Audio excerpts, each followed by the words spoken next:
Bueno, en honor entonces al horario también y a las personas que ya se encuentran presentes, vamos a dar inicio entonces a esta tercera fecha del ciclo de capacitación en docencia clínica, en simulación clínica. Bueno, como ya hemos mencionado antes, este proyecto se desarrolla en el marco de la educación y formación continua de los profesionales de la salud y equipo técnico de los centros de simulación clínica de la Facultad de Ciencias de la Salud, cuyo tema de esta semana es, ¿cierto?, introducción ya a esta metodología que es el debriefing, ¿cierto? Y también conocer sus tipos. ¿Cuál es el objetivo? Bueno, ya de este tercer ciclo es establecer los fundamentos, ¿ciertos?, esenciales que van enfocados a la metodología de simulación clínica y también fortalecer las actividades académicas de los centros de simulación clínica de la Facultad de Ciencia de la Salud. En esta oportunidad tenemos como invitada y expositora, ¿cierto?, a la doctora Soledad Armijo, médico, ¿cierto?, del área nuclear en medicina. Ella es instructora de USIM, ¿cierto?, tiene certificación de Healthcare Assessment como instructora en simulación clínica, está a cargo de la dirección del diplomado y magíster enfocado también al área de simulación clínica y también es parte del directorio de la Sociedad Chilena de Simulación. Eh, Doctora Soledad, podemos entonces dar inicio cuando usted quiera. Comenzamos ya con su presentación. Hola a todos, yo igual quiero jugar con esa cosa que dice Together Mode solo para curiosear nomás, como cuánta gente hay y cómo se ve. Salemos son las tres, los demás tienen toda la cámara apagada. Así es. Prendan la cámara para sacar una foto de esa cosa por lo menos, para que parezca que fuimos a algo entretenido. Total, igual nadie va a poner los nombres. Oye, que son un poco... A los alumnos usted les dice que prendan la cámara y los alumnos la tienen que prender, así que yo supongo que vamos a hacer lo mismo para que nos veamos. Oye, que Sí. somos niñas. Mira, yo conozco. Está la Valentina Nochetti invitada. Hola, Vale. Ya, Sí, ¿somos tan poquitos en serio? ¿O están con el sí, está mismo recién. frío inaugural de los alumnos de no prendo la cámara ni a palo porque voy en el auto y todas esas cosas que dicen que hacen cuando en realidad están acostados en la cama con pijama? ¿No? Los alumnos, no ustedes. Los alumnos, los alumnos. Ya, yo voy a hacer esta cuestión de sacar una foto porque encuentro que como choro nunca he trabajado con Teams, así que encuentro que se ve bonita la foto, así que sonrían para la foto. Súper. Ya, listo, salgamos de este juego. Si tampoco hay que insistir tanto en la cuestión, no vinimos a eso. Eh, gracias, Ale. Gracias, Claudia. Gracias a todos por tomarse el tiempo de estar ahí. Me pidió algo difícil la Ale, que era en el fondo hablar como de la introducción del debriefing y eso. Yo preparé una presentación que pensé harto en el fondo eh, cómo abordar y junto con las dificultades de que uno es nativo de Zoom y no de Teams y larga lista de cosas. Eh, el background que yo tengo por defecto es que soy médico, pero por pasión yo soy académico y soy simulador. Y lo que quiero hacer es una presentación que desde como la forma la estructuré como un debriefing. Cuando uno mira cómo algunos psicólogos hablan del debriefing, cómo algunos educadores hablan del debriefing, Stuart Manning particularmente, ellos lo resumen en tres preguntas que en inglés funcionan mejor que en español. Y yo por eso mantuve las preguntas y puse las imágenes, ¿no? La pregunta what, ¿qué es el debriefing? ¿Cuál es su origen? Eh, ¿Qué hacemos nosotros, los que nos decimos simulacionistas, durante el debriefing? Y lo que preguntó la Ale, ¿no? ¿Cuántas formas hay de hacerlo? Eso en el fondo pienso yo abordarlo en la primera parte que es el what. La pregunta, so what? Bueno, ¿y esto qué es? ¿Qué significa? ¿Por qué lo que hacemos es importante? ¿Cuál es su relevancia? Para mí es el eje central, es lo más importante de hecho. Y la última, que es el now what, que es como desde aquí para dónde seguimos, ¿no? Vendría a ser una analogía de esa última parte en qué te llevas para la casa, pero tiene que ver con cuáles son las siguientes etapas o en qué desafío nos encontramos hoy día, donde particularmente lo que estamos haciendo es tan curioso como estar en las casas y tratando de creer que la cuestión de trabajar por computadores tiene elementos de realidad. y además nos genera aprendizaje. Entonces, la estructura va a estar en estos tiempos y vamos a notar el cambio de cuando pasamos del what al so what y al know what, pero en esencia un debriefing es eso. ¿Qué hicimos? ¿Y por qué las cosas pasaron así? ¿Y ahora qué aprendimos de esto? Podríamos terminar la charla en este instante, pero no. ¿Qué es el debriefing? El debriefing es una instancia en que hay personas que pueden estar, ojalá sentadas, porque a veces uno habla un poco largo, pero hay personas que están conversando distendidas. En esa foto yo estoy ejemplificando solo un co-debriefing, donde abajo a la derecha, desconozco si tengo un puntero, así que estoy ahí, como solo hablando, el docente que está con los bracitos estirados es un co-debriefer mío y todos los demás en la sala son estudiantes en una instancia en que se estaban riendo y entonces yo creo que logramos algo que necesitamos construir dentro del debriefing. ¿Qué dice la Sociedad Internacional de Simulación respecto del debriefing en la versión 2 del diccionario que está disponible en el sitio web de la Sociedad Internacional? Dice primero que es un proceso formal. Eso significa que hay que dejar un espacio para hacerlo, que es colaborativo y que debe ser reflexivo en la simulación. Dice como segunda acepción algo distinto, que es bastante más centrado en los elementos del debriefing. Dice que lo guía un facilitador y que es después de la simulación, pero no se refiere ni a las interacciones entre los que participan, ni a la reflexión. La siguiente definición se refiere a la acción de hacer un debriefing, conducir una sesión con facilitadores y participantes que reexaminan la experiencia y que pueden usar esos aprendizajes en futuras situaciones. La tercera vuelve a hablar de la reflexión. La cuarta, perdón, vuelve a hablar de la reflexión, como habíamos dicho en la primera. Y la última, yo la miré como, es como chistosa, porque en el fondo era explorar con los participantes sus emociones y preguntarse, entre todos los que participan, reflexionar y entregar feedback unos a otros. Y yo no sé qué tanto en el fondo dentro del feedback que ocurre dentro de los debriefing efectivamente se produce entre pares, pero quise mostrar todas las definiciones para poder plasmar algo que quizás algunos intuyen, y es que lo único cierto es que es una interacción entre personas, donde se conversa. Existe una orientación a que esa conversación sea reflexiva, pero hay algunos que la restringen a una facilitación después de la simulación. Entonces podría ser que algunos estemos entendiendo que el debriefing es bastante más superficial que lo que otros, como yo, creemos que debería ser. ¿Cómo partió el debriefing y por qué en el fondo están estas diferencias tan asentadas en lo que hacemos? El debriefing partió en el ámbito militar como una estrategia para modificar las planificaciones del ejército en relación a misiones. Entonces, por ejemplo, mandaban a un grupo de soldados al cerro de la esquina a mirar hacia el horizonte y ver dónde estaban los otros soldados del otro bando, volvían a su campamento, entregaban información y eso se usaba como debriefing de misiones para planificar la emboscada siguiente. Entonces era una acción de utilitarismo básicamente, en que la reflexión no era tan importante, era cuéntame qué hiciste y ahora yo planifico. Fue en esa área, en el año 1983 y probablemente en relación a las guerras en el Medio Oriente, que eran los conflictos bélicos que existían en ese minuto, que Mitchell desarrolló en Estados Unidos, en el ejército americano, el concepto de hacer debriefing para liberar el estrés luego de eventos críticos. Y el debriefing nació ahí. A mí me parece importante decirlo ahora, porque en la simulación clínica estamos moviéndonos hacia esa simulación de zona 4, que es el debriefing del evento clínico real.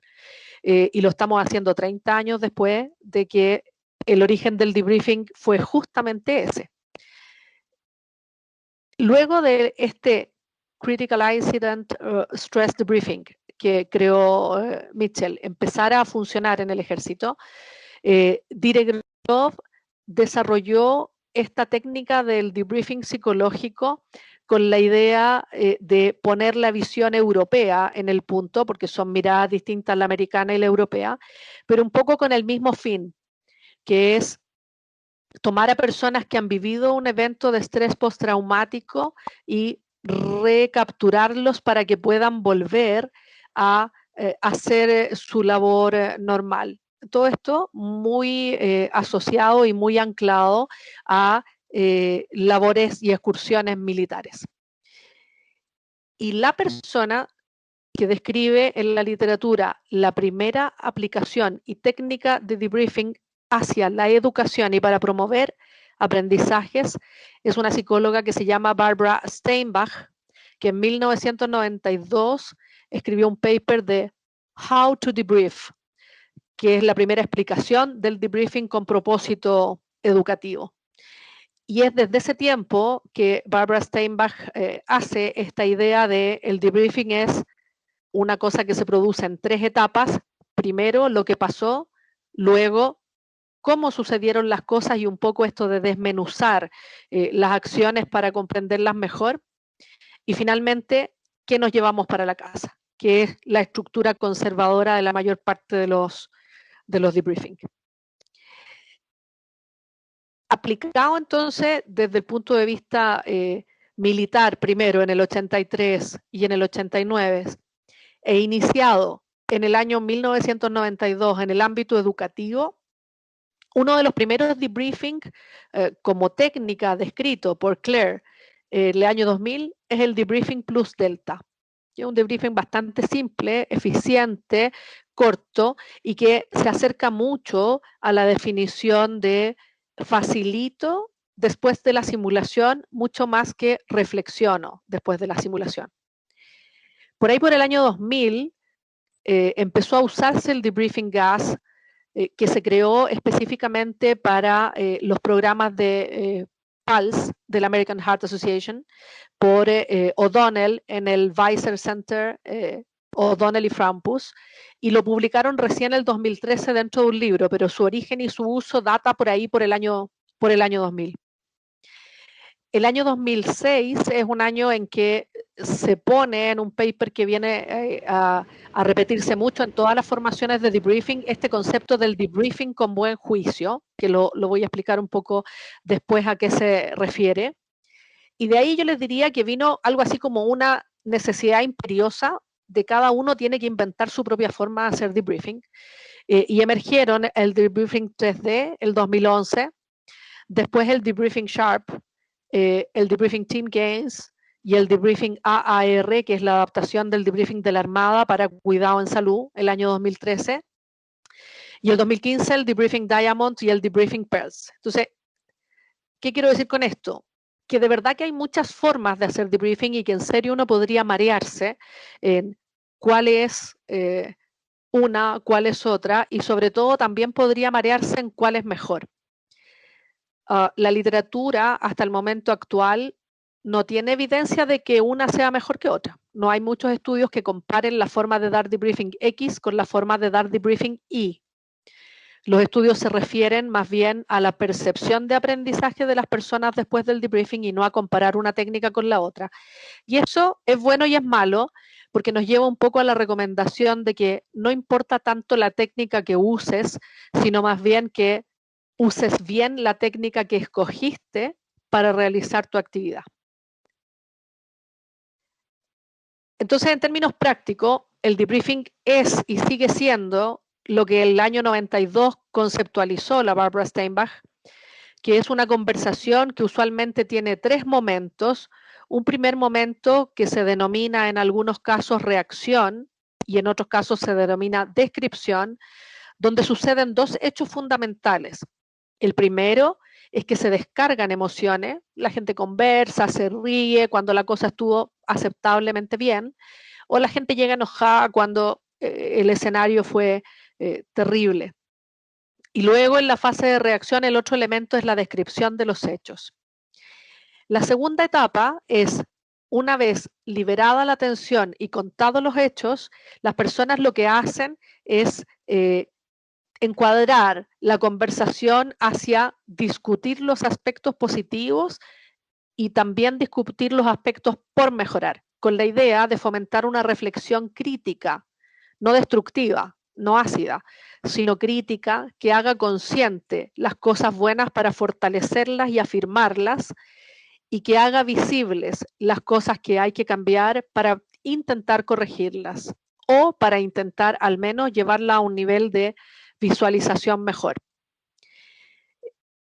La parte final, que algunos llaman síntesis y otros llaman análisis, es el momento en que los participantes generan propuestas de nuevos cursos de acción o dicen esta cosa de qué nos llevamos para la casa. Nosotros en la Universidad del Desarrollo, con la idea de hacer más simple el acercamiento de las personas a cómo hacer un debriefing cuando estaban partiendo, diseñamos una cosa que se llama el polidíptico de simulación, que es como una especie de ayuda cognitiva parecida a esa que a uno le dan en la AJA con los algoritmos de bradicardia, taquicardia y qué sé yo, un papelito bonito, bien diseñado, que uno se mete en el bolsillo y que te ayuda a recordar cómo deberías abordar el debriefing. Y en ese polidíptico pusimos, además del nombre, una serie de como preguntas tipo para facilitar a que los instructores pudieran ordenar la forma de hacer su interacción con los estudiantes después de la simulación. Nosotros usamos los conceptos de descripción, análisis y aplicación para las fases del debriefing que mencioné en la diapositiva anterior, siendo descripción equivalente a reacción, análisis idéntico a análisis y síntesis equivalente a aplicación.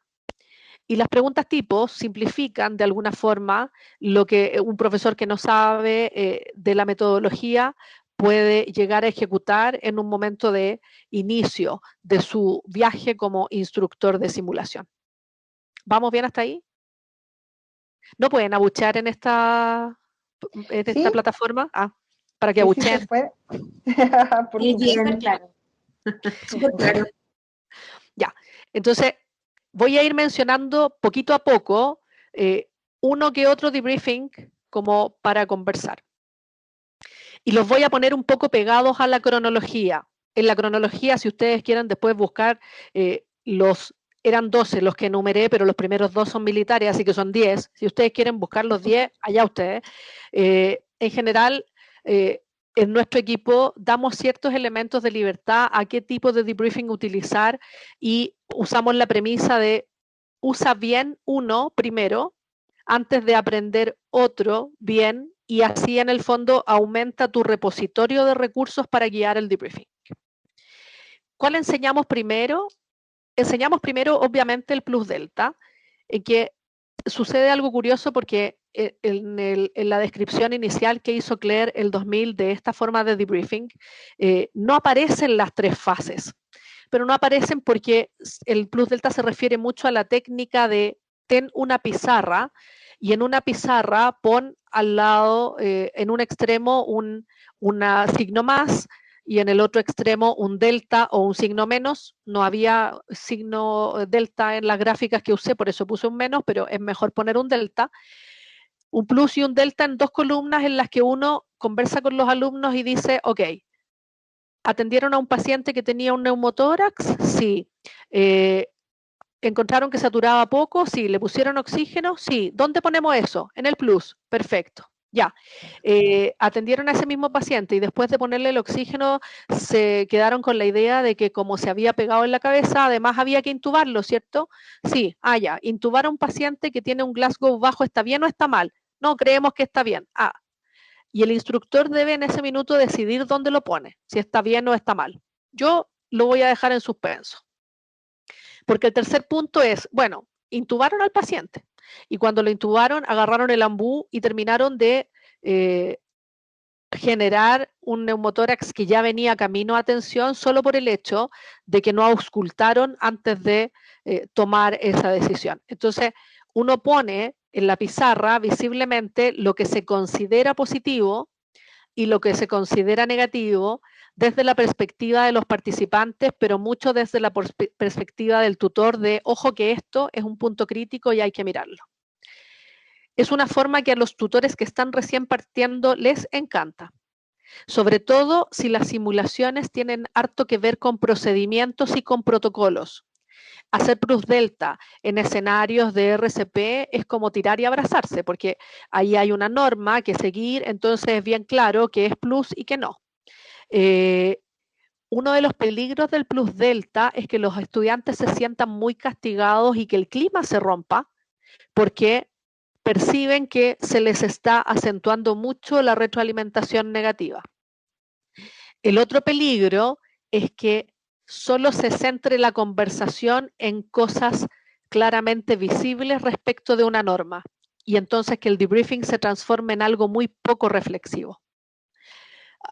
Cualquiera de esas dos cosas dependen de cómo el instructor lleve y maneje la conversación.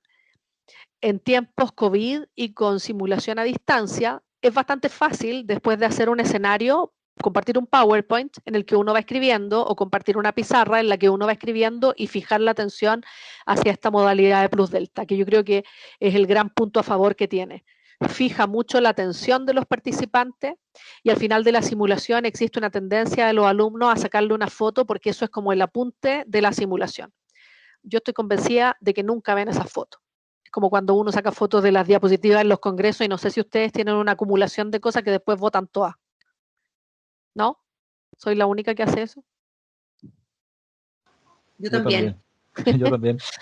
Porque en el fondo el escribir en la pizarra lo que te genera es un medio que calma tu ansiedad de, no quiero que se me olvide. Pero la verdad es que en el debriefing lo que uno retiene luego de la conversación es bien poco. Por lo tanto, la forma de guiarlo y orientarlo finalmente sigue siendo la esencia. ¿Cuál es el segundo tipo de debriefing que es bien fácil de encontrar? Porque de hecho, como partió por el año 2000 y se asentó dentro de la AJA, inconscientemente y sin saber qué es lo que están haciendo, muchos de los instructores AJA con más experiencia, para no decir antiguos, ha usado por años. Y es un debriefing que es bien informativo y que no es tan colaborador. ¿Se acuerdan que en la definición había esto como de varios conversando? En el GAS, la forma de partir es, Daniela, que llegó recién. Daniela, tú eres el líder, entonces cuéntame qué pasó, ¿sí? El instructor escucha activamente a los participantes, cierto, pero él guía a quien le va a preguntar y parte estructuradamente desde el líder porque es un debriefing que se hizo para RCP. Por lo tanto, está pensado para que el que va conduciendo la acción sea el más interrogado. Es bien interrogativa esta forma de debriefing. Entonces, después de interrogar al líder, así como ponerle un foco en la cara y contéstame, dime, estoy caricaturizando, sí. Se le pregunta al resto del equipo, ¿algo más que quieran aclarar? Eso es bueno y es malo. Es malo porque no promueve la participación, pero fíjense que es bueno porque uno no gasta tanto tiempo en la descripción y deja el rato del debriefing para el análisis. Entonces, una forma de abordarlo puede ser, uno de ustedes cualquiera, reláteme paso a paso de qué se trató. Se trató de A, B, C, D, E, perfecto, yo estoy de acuerdo. ¿Todos los demás están de acuerdo? Sí, ok. Analicemos entonces todo lo que ocurrió.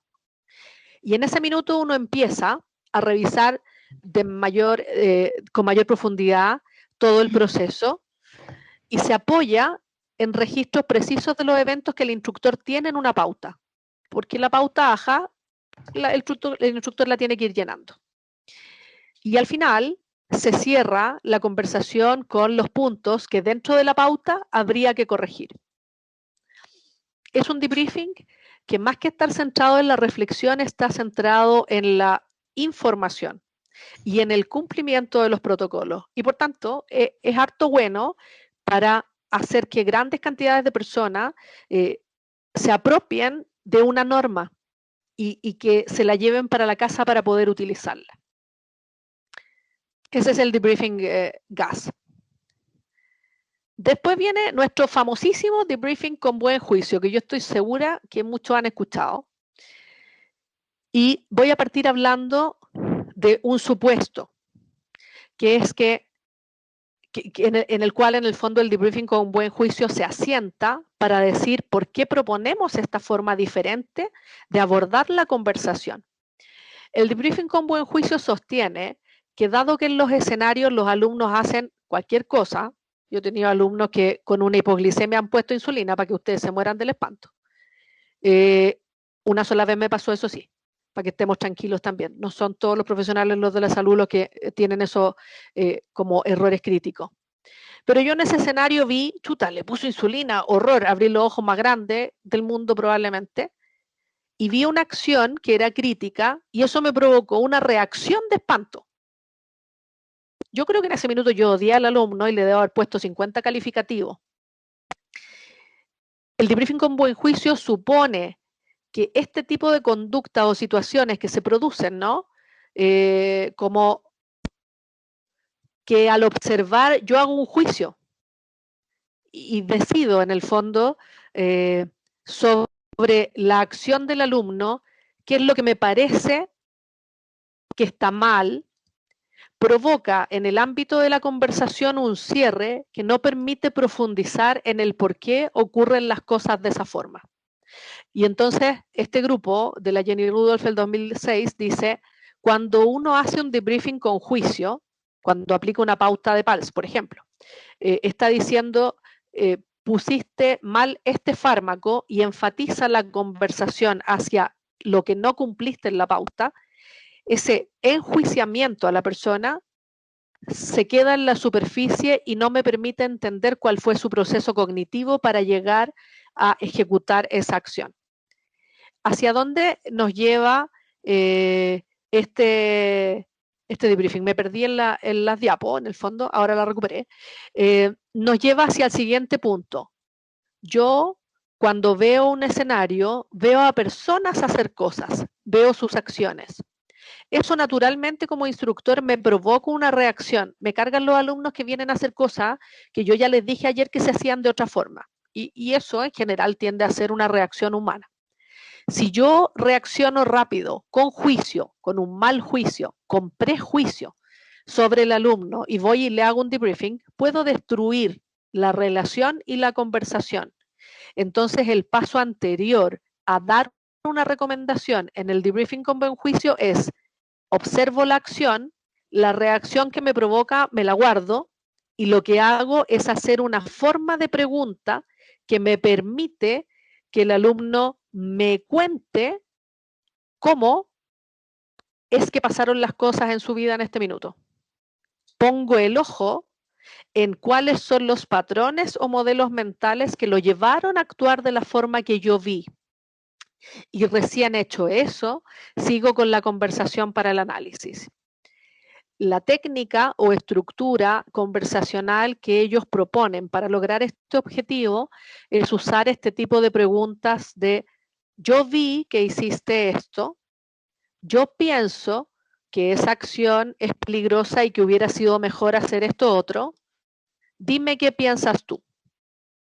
En mi caso sería, yo vi que cuando te llegó el valor de glicemia de 40 con un paciente comprometido de conciencia, tú administraste insulina. Yo pienso que eso es peligroso para el paciente y que debiste haber administrado otra cosa y la insulina estaba contraindicada. Quiero saber qué te pasó o quiero saber qué piensas tú. Y el alumno me dijo, sabe, profe, sé que me equivoqué. Yo cuando escuché glicemia dije voy a poner insulina, pero fue de atarantado. Me apuré y cuando ya estaba puesta me di cuenta que la había embarrado absolutamente. Mi pregunta en este minuto es, ¿ese alumno sabe o no?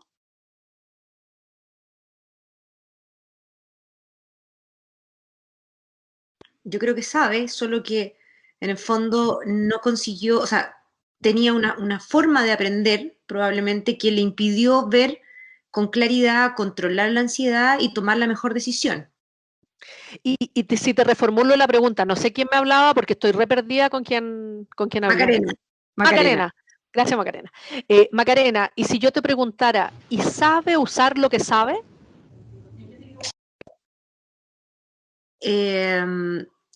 o sea, a la luz de lo que vimos con la Eso. insulina puesta, ¿cierto? Yo a priori podría decir, no sabe, pero en el fondo, vuelvo atrás, ¿qué hizo o dónde nos perdimos que en el fondo él no consigue usar el conocimiento que tiene o no consigue aplicarlo? Súper. O sea, él sabe, tiene una estructura cognitiva y no la supo usar. Lo que yo no sé es si es porque sistemáticamente no sabe usarlo o porque sistemáticamente le tiene tanto susto a los pacientes inconscientes que actúa disparando primero. Y ahí podría estar enjuiciando no el conocimiento, sino que el patrón de conducta. A lo mejor tengo un alumno que es ansioso, a veces le llamamos temerario, otros les dicen negligente, pero cognitivamente ese se llama error de acción, que tiende a actuar sin medir sus implicancias. Y eso es corregible si yo le digo, papito, cuidado, porque esta cuestión es peligrosa, se puede morir el paciente. No sé si me siguen hasta ahí. También, yo veo un hecho. Dale, Maca. Sí, no, es que te lo comento porque mi magíster en enfermería yo lo hice con este debriefing de buen juicio, evaluando en el fondo si los alumnos lograban identificar en el facilitador un debriefing de buen juicio. Entonces, este debriefing, si bien es súper enriquecedor porque finalmente se mete un poquito más allá, o sea, profundiza más, no me quedo solo en el conocimiento, porque si bien el conocimiento es importante, hay un montón de otras cosas que puede hacer que ese conocimiento nunca lo veamos. De todas maneras. Y a veces tiene que ver con, o sea, y si no conseguimos un poquito así como despejar en el fondo, como podar un poco el bosque, no conseguimos ver ese conocimiento y no conseguimos también corregir aquello que en el fondo le impidió actuar o usarlo, como tú dijiste, o usar lo que sabía, ¿cierto?, en beneficio y correctamente, y terminó actuando precipitadamente, a lo mejor hay alguna actitud, hay una condición familiar, él tiene un abuelo que murió así, y cada vez que se enfrenta a un paciente inconsciente, recuerda al abuelo y no consigue, en el fondo, sobrepasar la valla. Sí, puede ser, o a lo mejor está osquizado y le tiene miedo a que el pito toque en 2 segundos, vaya uno a saber si las razones por las que los alumnos llegan y hacen cosas precipitadas son tan diversas como desconocidas. Entonces, volviendo en el fondo a la esencia del debriefing con buen juicio, los dos elementos que tiene son, sácate el juicio no de la cabeza y del corazón, pero sí de la palabra, porque tú no lo puedes evitar, pero al momento de indagar, indaga para entender lo que le pasa al otro. Y para eso usa esta estructura. Creo que hay alguien hablando y está como abierta la... Sí, vamos a silenciar y hay una pregunta acá que está realizando Soraya. Ya. Parece que en relación a lo mismo. Sí, Soraya, porque... Sí, hola, buenas tardes a todos. Mira, una consulta y en ese sentido de lo que se acaba de hablar, ¿no es cierto? Finalmente el estudiante hace una acción, pero una acción que la hace inconscientemente quizás, ya, pero que finalmente termina en algo que es negativo para resolver o el desempeño que se esperaba. También ahí tenemos que tener claro, ya según Dreyfus, que nos va enseñando en relación a que el estudiante también reconozca cuál es su nivel de incompetencia y cómo va avanzando en esto. No sé si puedo... Yo creo que ahí estamos bien. Yo solo en este minuto estoy describiendo cómo son las técnicas, Soraya. No me estoy refiriendo ni a cuáles son los objetivos de la simulación, ni a cuál es el propósito, porque en el fondo aquí mi pensamiento es en la técnica de cómo indagar en el debriefing con buen juicio. Hay una diferencia respecto de los dos anteriores, que son debriefing más inductivos, son más bien formas de hacer feedback. El debriefing con buen juicio hace un quiebre y produce en la simulación esta transición hacia empecemos a reflexionar profundamente. Ahora, mi crítica hacia esto es que es un quiebre falso, porque los que se han leído el paper original de la Barbara Steinbach saben que en 1992 ella dijo exactamente lo mismo que dijeron en el paper del debriefing con buen juicio. Yo temerariamente digo que la necesidad de escribir papers nos pone a todos en una trampa, incluyendo a nuestros grandes próceres de la simulación del CMS. Estoy en serio aprietos con cómo se pasan las diapositivas. Ahí ya creo que descubrí. Ya. Sí. Gracias. Otra forma de hacer debriefing es esta que se llama Debriefing Diamond. El Debriefing Diamond, que se lanza, si no estoy mal, por ahí por el 2013 también, ¿se acuerdan que les dije? Es el año de la explosión. Todos quieren tener, es como si todos tuvieran la necesidad de tener su técnica quirúrgica. El año de la cicatriz de McBurney, de la, qué sé yo, de la técnica quirúrgica, así con nombre propio. Este fue el año de mi debriefing marca X, Y, Z, no sé qué. Este Debriefing Diamond, que emergió un poco en la lógica de generar un refuerzo visual y cognitivo para reforzar las fases, es un poco una crítica a esta idea de la única forma de indagar es el advocacy inquiry, porque eso no hacía fácil para la gente volver a esto de las etapas de descripción, análisis y aplicación. Y lo que hacen en el Debriefing Diamond es generar una ayuda cognitiva que tiene un anverso y un reverso, y en el anverso explica los fundamentos de cada una de las etapas, y en el reverso pone como preguntas o tareas específicas. Entonces, junto con devolverse a las 3 fases y a no amarrarse con una estructura de indagación, empieza a producirse este fenómeno de te doy una ayuda cognitiva que ayuda a culturizar con medios gráficos y hace fácil que la gente adopte una misma forma de hacer debriefing. Volvemos entonces a la situación de que si me dan una receta de cocina, quizás yo no voy a entrar en la profundidad, tal vez, eso lo desconocemos. Y esto mismo ocurre un poquito después con el debriefing sharp, que si ustedes lo miran, tiene como un lapicito con un bisturí. ¿Adivinarán quién lo inventó? Y si se fijan en las etapas y en las preguntas recomendadas, que son poquitas, como que el concepto es bien interesante porque refleja la cultura de quienes lo promueven, que son cirujanos de Londres. Y cuando uno indaga en cómo le gusta hacer debriefing en pabellón a los cirujanos, nunca es en profundidad. El debriefing con buen juicio le gusta a los anestesiólogos. El debriefing gas le gusta a los instructores PALS. El debriefing plus delta le gusta mucho a los instructores que están partiendo en docencia de pregrado, sobre todo cuando hay procedimientos. Y cada uno en el fondo va encontrando como una identidad en su forma de hacer el debriefing. Y yo me devuelvo al mismo punto. El debriefing que describió en su primer momento Barbara Steinbach tiene un primer paso que está omitido aquí en esta diapositiva porque en el histórico después se fue perdiendo y que es un paso de sitúo el contexto y doy las reglas. En esa parte ella dice, habla del tiempo, di cuántas horas vas a ocupar o cuánto tiempo vas a usar para la conversación y qué sé yo.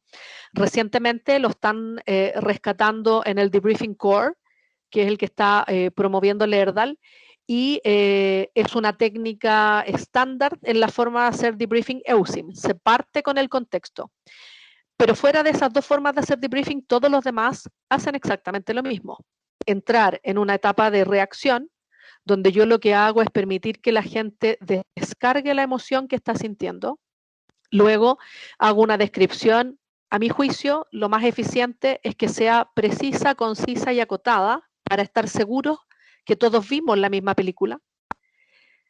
Luego pasa al análisis, que debiera ser para mí el tiempo más extenso dentro del debriefing, donde hacemos un encuadre de la discusión los facilitadores llevando a conversar de lo que estuvo bien y luego de lo que hay que mejorar para reforzar y para modificar conductas, y terminamos en una etapa de síntesis donde es el participante con el profesor con la boca cerrada, sentado y puede estar convulsionando si es que usted quería que aprendiera una cosa y él vino y dijo cualquier otra lecera. Pero es el estudiante el que dice, esto me sirvió. Porque la esencia de esa fase de síntesis es que el aprendizaje sea significativo para el sujeto. Si yo fui bien exhaustivo, atento y orientador en la guía, puedo lograr que ellos lleguen a los objetivos que yo tenía, pero la síntesis es del alumno.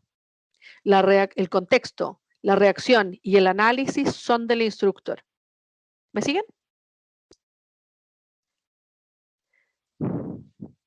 Mi resumen para esta etapa, entonces, sería, habiendo muchas formas de hacer debriefing, siendo unas más inductivas y otras más reflexivas, teniendo algunas claras etapas y otras una forma de indagación en profundidad, todas tienen los mismos elementos: reacción o descripción, análisis, que siempre se llama análisis, y síntesis o aplicación. Y el instructor debe comprender la importancia de esas etapas, familiarizarse con una técnica y luego seguir. Ahí había preguntas. Soledad, yo quería consultarte en relación, disculpa que te interrumpa, solo era para... Si pueden decirme el nombre, porque dentro de mi discapacidad de Teams, yo no logro verle las caras. Ya. Macarena, y después Perfecto. Soraya. Ya. Macarena y Soraya después. Bueno, y lo que yo en el fondo quería comentarte era que a mí me pasa que siento que es que, por ejemplo, en el debriefing de buen juicio, si bien tiene esta cosa como analítica y todo, también tiene que ver con poner en la mesa la apreciación del facilitador. Es decir, como decías, yo pienso que, me da la idea que, tengo la impresión de que, y a veces eso, los profesores, como con esta, tal vez desde la antigua escuela o en el fondo desde el formato de la clase, no están tan acostumbrados a decir porque están esperando que el alumno te diga. Entonces, desde ahí, lo que yo he visto es que cuesta más, o sea, ese en particular, siento que necesita más entrenamiento porque necesita que el facilitador en un momento exponga su criterio. Y siempre, y lo que me pasa es que siempre veo que está esperando que los alumnos le digan lo que había que hacer. Y a veces pasa que los alumnos ni sabían, en verdad, o sea, se confundieron en el camino, hubo otros elementos que los sacaron del caso, y sabéis que en verdad ya no sé ni lo que había que hacer. O sea, Yo estoy de acuerdo contigo. Mira, justo estamos en la diapositiva de what, so what y now what. What era qué es el debriefing, cuál es su origen, qué hacemos, cuántas formas hay de hacerlo. En el so what es donde yo creo que está la importancia, qué significa y por qué y para qué hacemos esta cuestión. Para mí es la pregunta más relevante más que la técnica.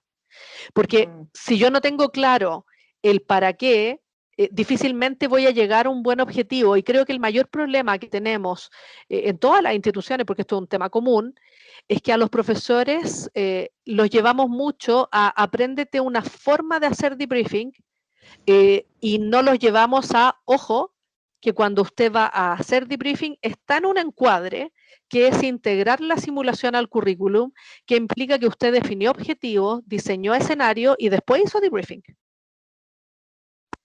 Para mí, lo que tú planteas de es súper difícil hacer el debriefing con buen juicio, es cierto, si es que uno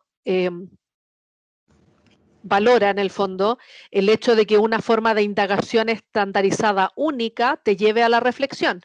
Pero hay otras formas de indagación profunda, como las preguntas circulares, como las preguntas ida y vuelta, como todas las estrategias de conversación que propone Tom para avanzar en la profundidad, que te dejan un acervo bastante más amplio para poder comprender qué es lo que le pasa al otro. Creo que es una buena forma de hacer partir, mira esto, a personas que hemos sido criadas en apréndete bien la norma, a hacer la transición de comprende bien los procesos. Pero para mí, si bien es un debriefing que yo utilizo, no es el único que te lleva a la profundidad. Y te voy a decir más, coincidiendo contigo de que la forma de preguntar de los profesores no necesariamente es tan reflexiva, a veces es bien inductiva. Yo el año pasado estuve haciendo observaciones de video y encontré que hay un profesor que los alumnos lo aman y los alumnos aprenden increíble con él. Pero en el 70% del tiempo él completa las oraciones de los alumnos. Y lo que sucede en cómo los alumnos aprenden, porque después de que salen yo los interrogo y les pregunto y efectivamente les quedó lo que conversaron con este instructor. La indagación me lleva mucho a convencerme del hecho esencial, ¿no? Que es que si hay un buen clima, el alumno aprende con cualquier forma de facilitación. Y que finalmente el clima es la gran esencia y que la gracia del debriefing con buen juicio es justo esa parte, eliminar el prejuicio. Cuando te convence de que el prejuicio no es importante, ahí hace el cambio positivo. No es la forma de indagación. Para mí. Toda la razón. También de acuerdo. ¿Quién dijo también de acuerdo? A saber, porque no veo a nadie yo. Macarena, Macarena, sí. Macarena, gracias. Ahora la Soraya también quería comentar Soraya. algo. Sí, mira, justamente con lo que tú acabas de decir, en mi mente siempre está puesto, ¿no es cierto?, que la importancia que tiene el ambiente de aprendizaje que tú armas desde el inicio, ¿ya? Y la preparación, obviamente, ¿no es cierto?, del facilitador, ¿ya? Y en este aspecto, el debriefer, y en este aspecto, ¿no es cierto?, también hay novatos, ¿no es cierto?, ya hay algunos que obviamente van avanzando un primer nivel, un segundo, un tercer nivel. ¿Ya? Y también de aquello va a depender, ¿no es cierto?, cómo maneja los tipos de debriefing. Si bien es cierto, es una guía, pero hay una estructura base que tú la acabas de explicar, ¿no es cierto?, muy bien, ya que cualquier debriefing en el fondo tiene que seguir.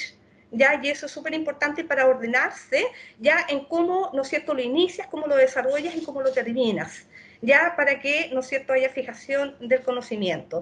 Y en este sentido, también el facilitador puede hacer mezcla, ¿no es cierto?, de tipos de debriefing dependiendo de cómo ya se esté dando la sesión, porque eso hay que llegar a un timer, porque si tienes estudiantes que no están participando, ya, y por más que tú has explicado, has tratado de llevarlo, ¿no es cierto?, a un punto reflexivo y de profundización, pero te das cuenta que no lo estás logrando, también en algún minuto quizás hay que meter un juicio, o quizás hay que, ¿no es cierto?, seguir con el buen juicio, o quizás en ese minuto hacer un plus delta, porque finalmente lo que te interesa, ¿no es cierto?, es que obviamente el alumno salga de la sesión con aprendizaje, lo que tú acabas en el fondo de decir. Entonces, ¿qué opinas en relación a aquello?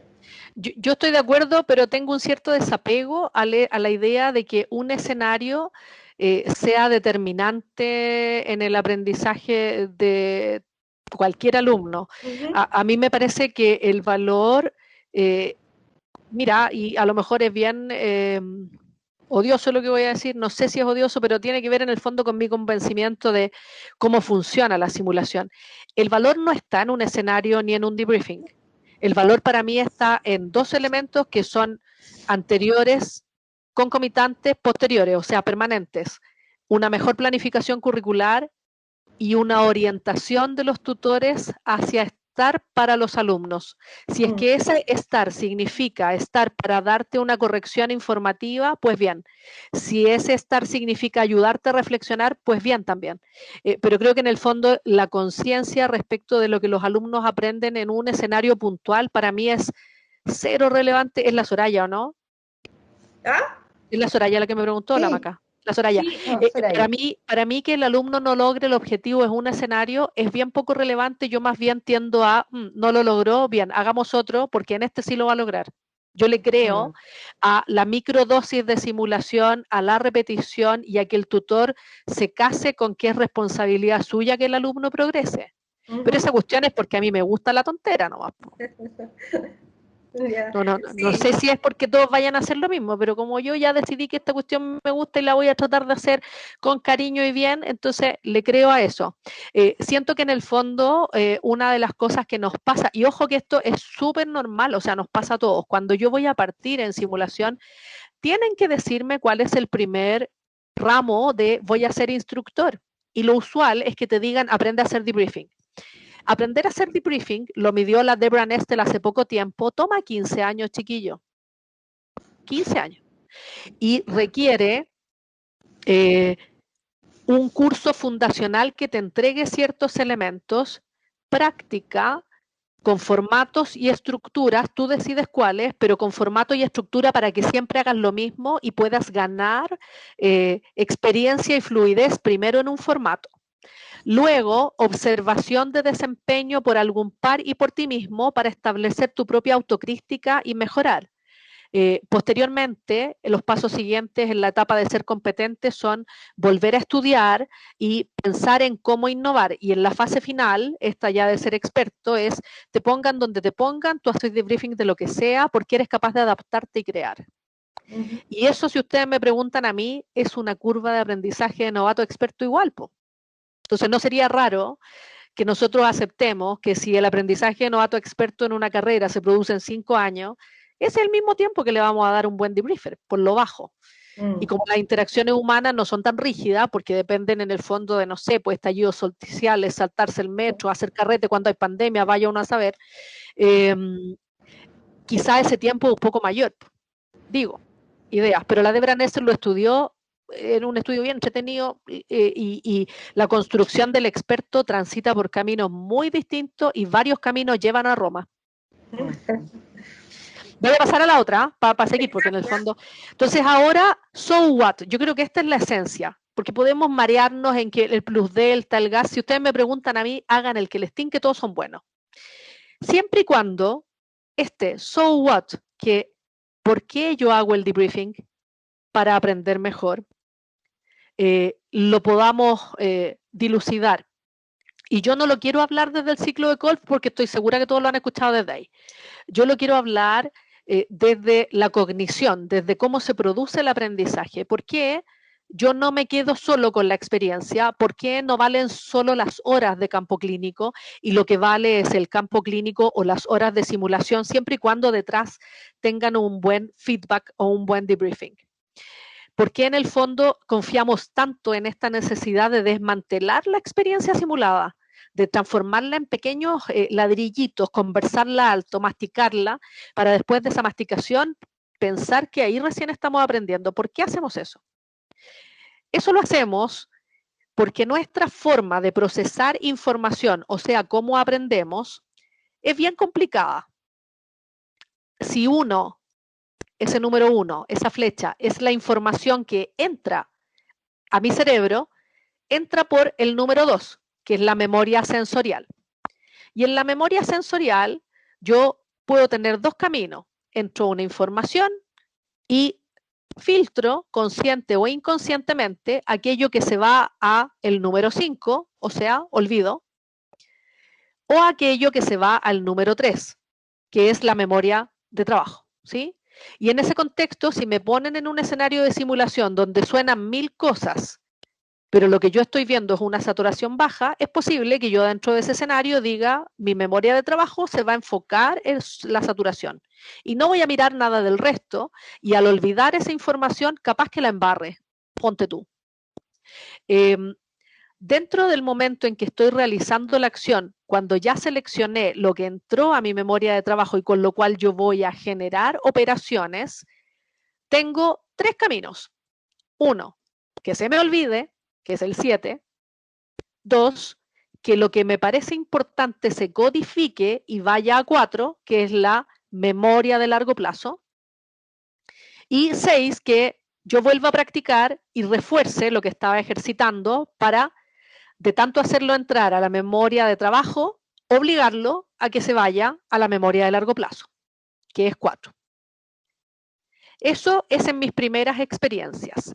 Cuando vuelvo a enfrentar una situación que ya viví, cuando vuelvo a ver un paciente que me vuelve a llamar la atención su saturación, pero yo ya vi el neumotórax antes, es mucho más fácil para mí ir a buscar esos pedacitos de información que organicé en mi memoria de largo plazo, devolverlos a la memoria de trabajo y decir, ni a palos lo vuelvo a intubar sin escuchar los pulmones, porque fíjate que lo vuelvo a embucear y le termino el neumotórax, me van a rajar.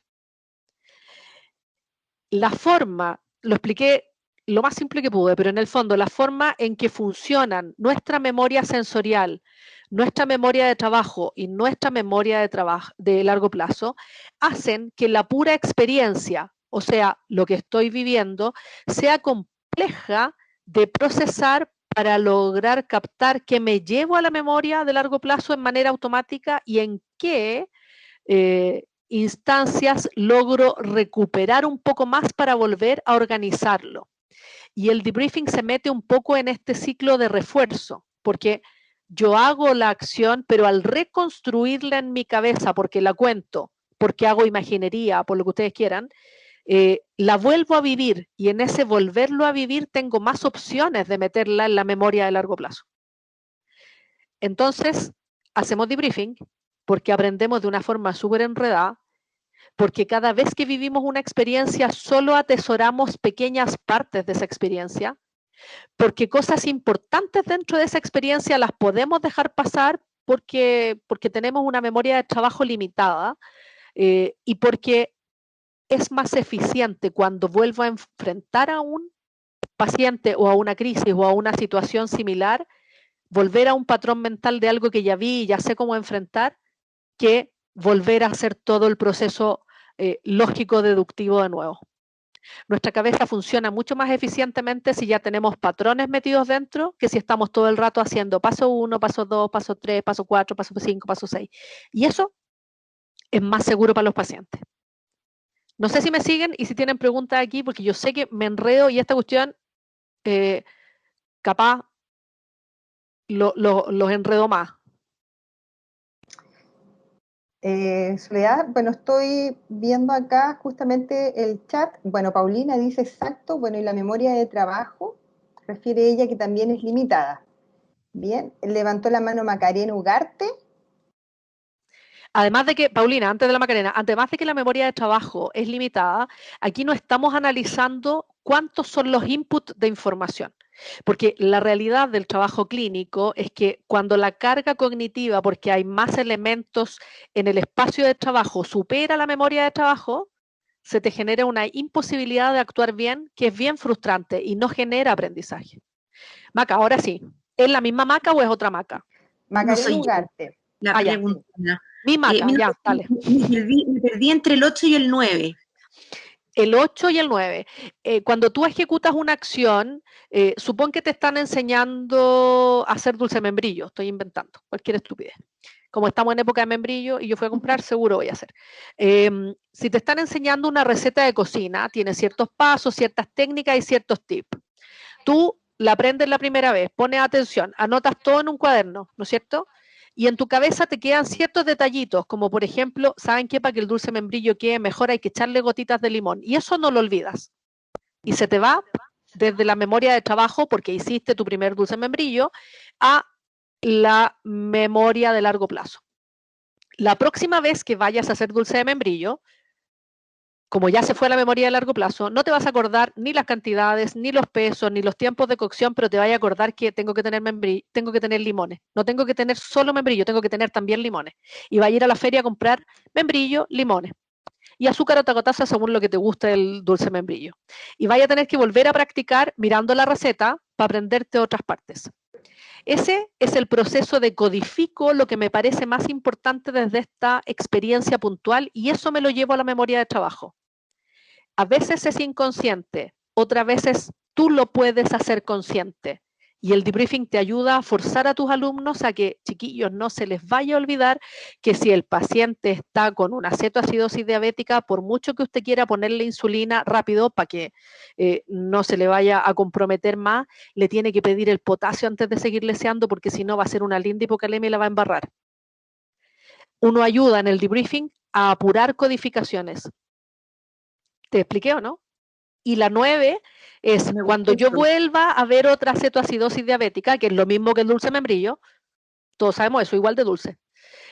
Cuando vuelva a ver otra cetoacidosis diabética, lo que mi cabeza va a decir es, no me acuerdo cómo era, pero hay que medir el potasio. ¿Alguien se acuerda? Busquen en el celular. De acuerdo.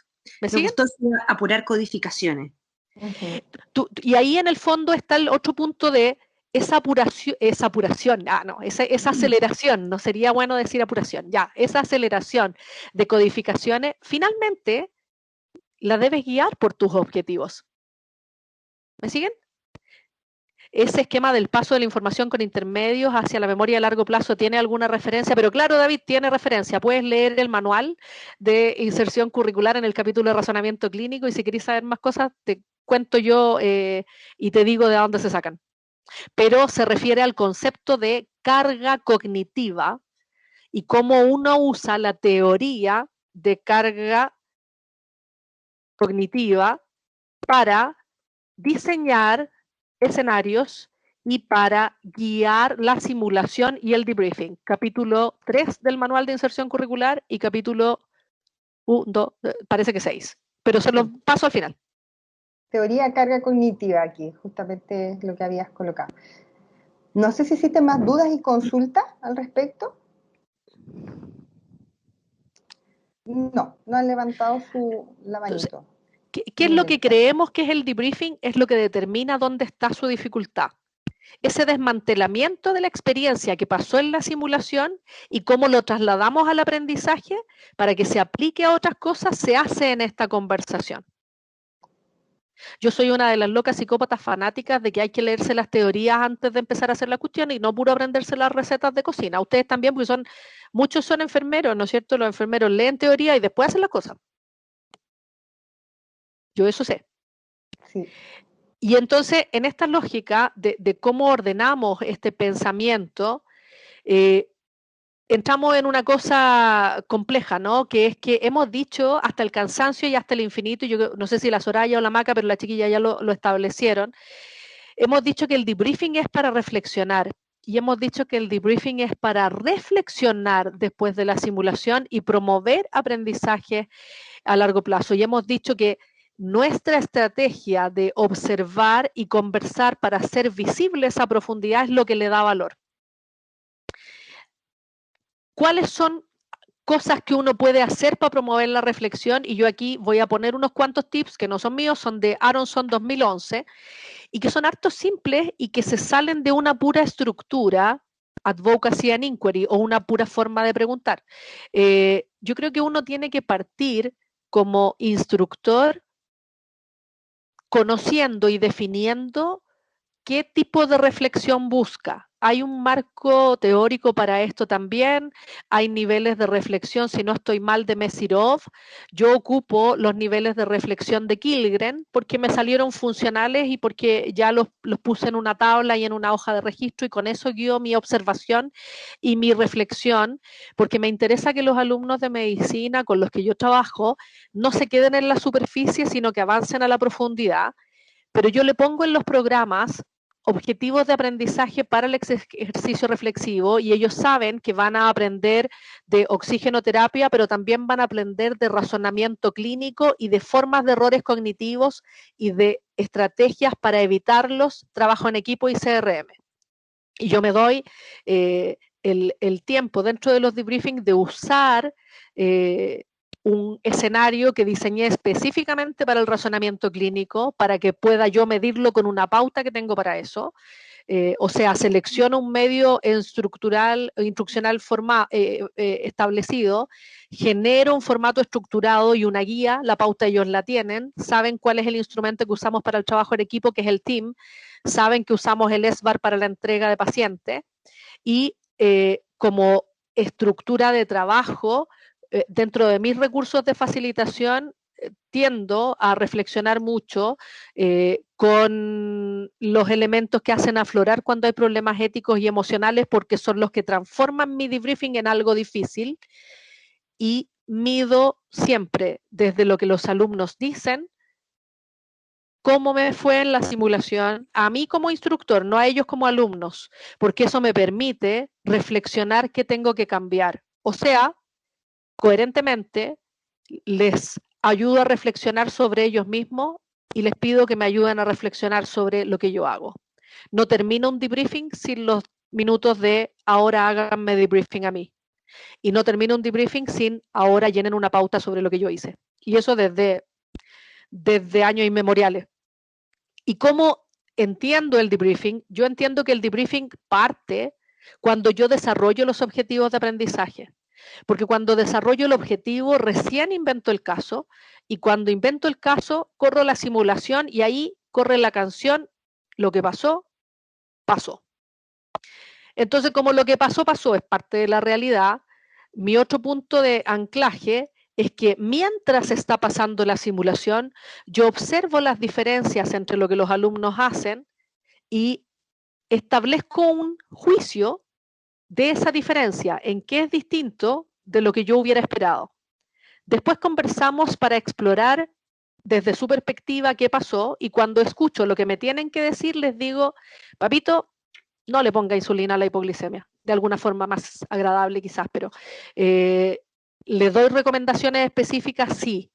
Si hay cosas muy mal hechas, doy recomendaciones específicas. Trato de ejercitar formas de preguntas preguntas circulares, preguntas lineales, preguntas escaladas. En algún otro minuto eso es más profundo.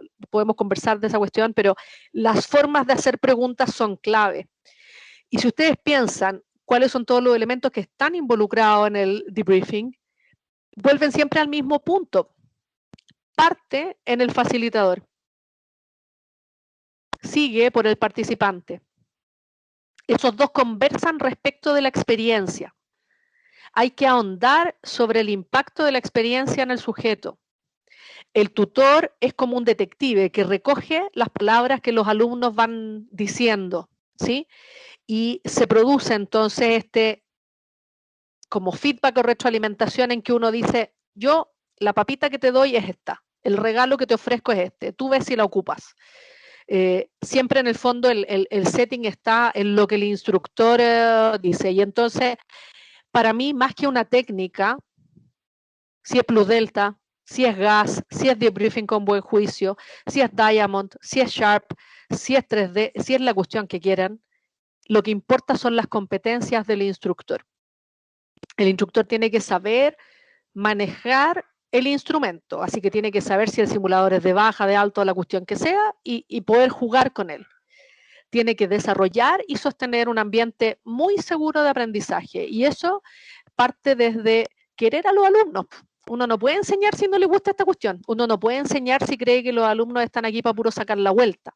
Uno no puede enseñar si cree que los alumnos son flojos. Uno tiene que no simplificarles la vida, pero confiar en que no hay nadie que esté ganando plata y perdiendo el tiempo para no aprender nada, yo creo. Y un poco desde ese convencimiento, el tutor tiene que diseñar experiencias de aprendizaje que sean efectivas, y eso significa diseñarlas con un objetivo claro, diseñarlas e insertas en un currículum donde una dialogue con la otra, o sea, no es una pega que tú hagáis solo, se hace en grupo. Tiene que desarrollar sus habilidades de facilitación que tienen que ver con construir relaciones. Y eso está bien difícil con esta cuestión de las pantallas, porque yo de hecho no los veo. He escuchado a algunos y he visto en el chat, pero no lo he visto a ni uno de ustedes. Tiene que desarrollar ahí recién, miren la tontera, dentro de todas estas cosas, ahí está el conocimiento de la técnica. Es un punto chico dentro de toda esta escalera. Y esta escalera termina cuando uno se analiza a sí mismo y ojalá pueda reportar lo que está aprendiendo para que otros también puedan aprender. El instructor de simulación clínica tiene que cumplir con los roles de planificador, diseñador instruccional, proveedor de información, facilitador, mentor, administrador y todo lo que sabemos que hacemos en paralelo. Entonces, para abrir el espacio de preguntas de esta sección y cerrar, hagan el debriefing que aprendieron a hacer y que les tinque. De nuevo, cultiven sus competencias de instructor, y cuando estén secos en andar en este tipo de debriefing, aprendan otro, porque cuando aprenden otro, tienen más recursos para hacer más cosas. Ya, Soraya. Me vi. Te vi. No, en relación a lo que acabas tú, fíjate, de reflexionar y comentar, ya se me viene algo a la cabeza. En el fondo, tu opinión, porque dijiste en la pantalla no veo, ya en la pantalla no estoy haciendo esta comunicación, ¿no es cierto? Porque igual, por la contingencia, obviamente, hemos tenido que transformar, ¿no es cierto?, nuestras sesiones de manera presencial a modo online, ya, o este mix también.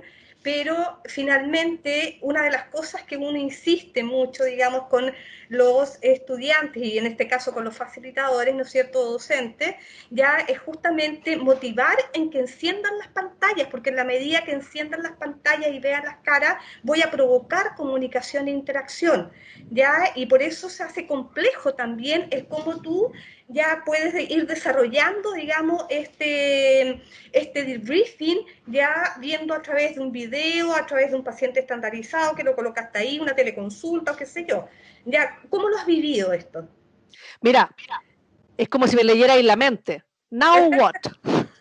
Esa era la etapa, ¿no? Ya dijimos que el debriefing en esencia, y esto es para reforzar, sigue teniendo las mismas 3 fases, ¿no es cierto? What? ¿Qué pasó? ¿Qué hicimos? So what? ¿Cómo lo hacemos? Now what? ¿Qué implicancias tiene para el futuro? Y el futuro nos vino de coscacho con esta cuestión, donde efectivamente lo que uno observa es más de un elemento, un simulador que no conocíamos, con una pantalla Zoom que no conocíamos, a la cual nos familiarizamos. Yo no uso Teams. Entonces, mi momento en este instante es como si estuviese haciendo ahora efectivamente la familiarización respecto de un medio que yo no uso para enseñarle a los alumnos en ningún momento. Pero en esta simulación virtual aparecieron nuevos medios. El paciente estandarizado es fácil de usar porque es lo mismo que hacemos en teleconsulta, pero estos softwares son una cuestión torturante, por muchas razones, pero son buenos y son malos. Eso es otra conversación.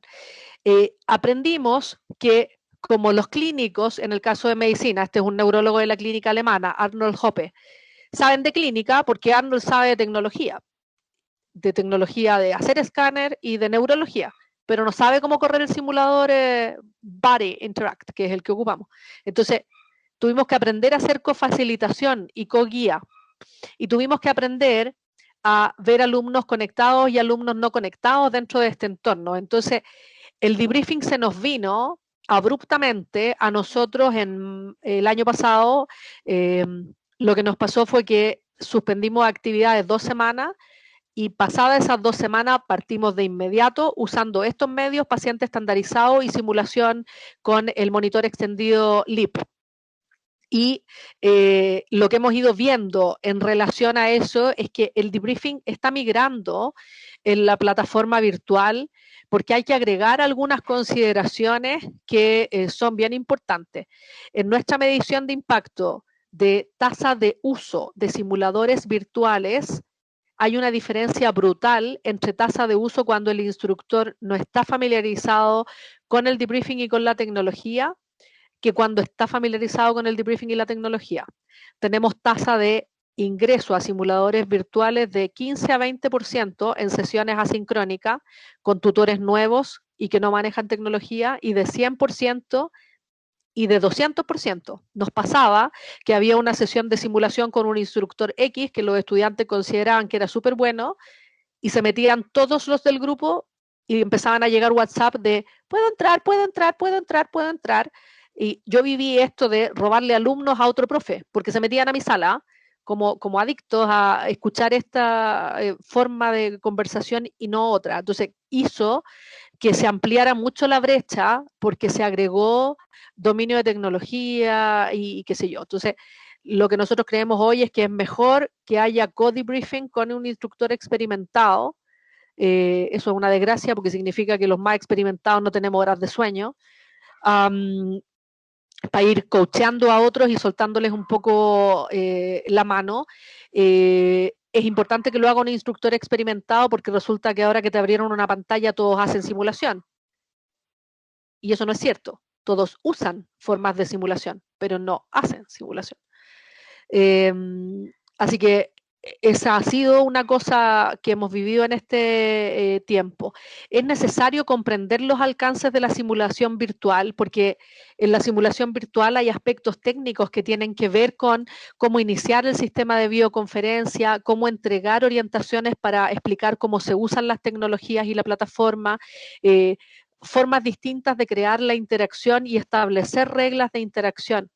Y de hecho, hemos visto también que las claves para mantener el clima y reflexionar profundamente son parecidas, pero no son las mismas, porque se hace mucho más visible en la educación virtual, donde nos metemos en las realidades íntimas de los alumnos, elementos que no necesariamente veíamos o vemos en los debriefings presenciales y que tienen que ver con la vulnerabilidad de los estudiantes. Entonces sumamos a lo que hacemos siempre, esta regla de explicar cómo es la simulación y promover la participación activa y genuina.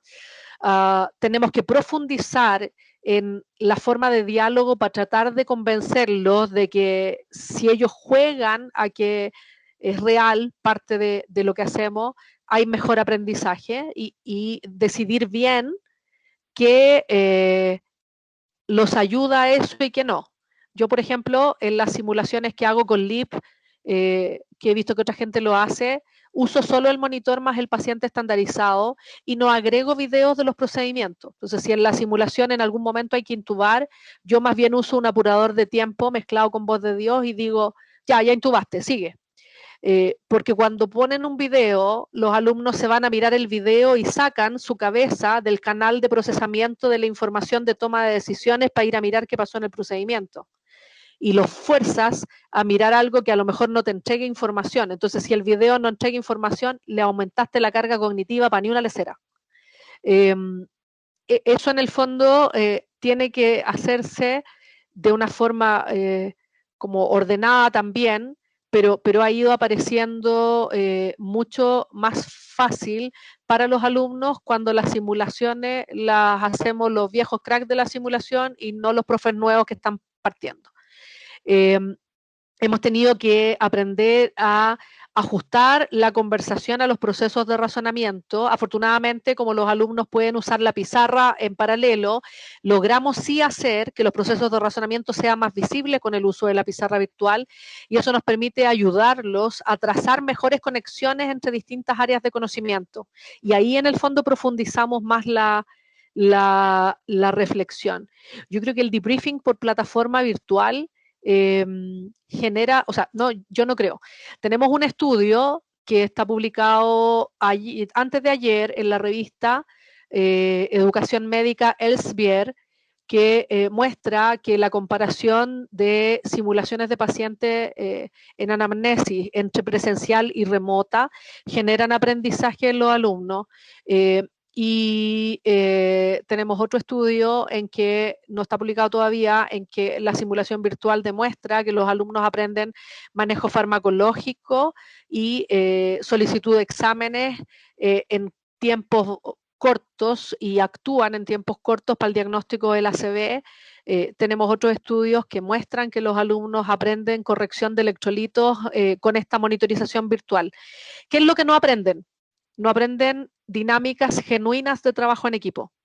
Aprenden teoría del trabajo en equipo, pero las dinámicas genuinas de trabajo en equipo las estamos viendo en el escenario presencial cuando tenemos ventana de cuarentena que nos permite volver a llevarlos al laboratorio.